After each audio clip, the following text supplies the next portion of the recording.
mémoire a consisté à établir un protocole de levée photogrammétrique et nous avons donc dû élaborer une suite d'étapes à réaliser sur le terrain pour permettre la reconstruction tridimensionnelle du glacier. La première étape a consisté à placer un ensemble de cibles sur le terrain qui permettront de l'orientation du modèle final. Une fois que ces cibles ont été placées, nous les avons visées à l'aide d'une station totale par méthode topographique, ainsi que par GPS pour pouvoir les localiser sur le terrain. Une fois que cette étape a été faite, nous avons ensuite pu voler à l'aide du drone pour prendre un ensemble de clichés qui permettront la réalisation du modèle tridimensionnel.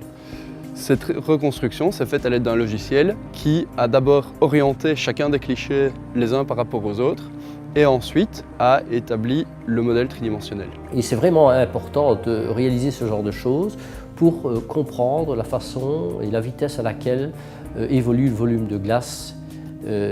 en répétant ce type d'opération dans le temps.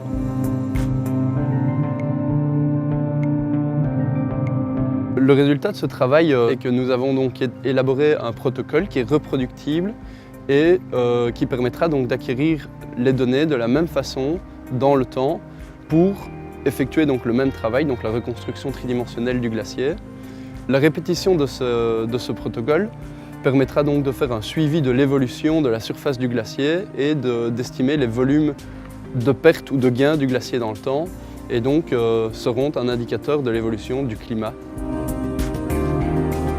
On ne s'attend pas nécessairement de pouvoir aller sur le terrain et d'acquérir ces données dans un milieu assez exceptionnel comme le glacier pour un mémoire. C'est une des facettes du métier de géomètre où on a une acquisition de données sur le terrain et ensuite un traitement au bureau et donc qui amène ces deux facettes du métier et l'acquisition sur le terrain peut se faire donc dans des milieux tels que les glaciers comme pour mon mémoire.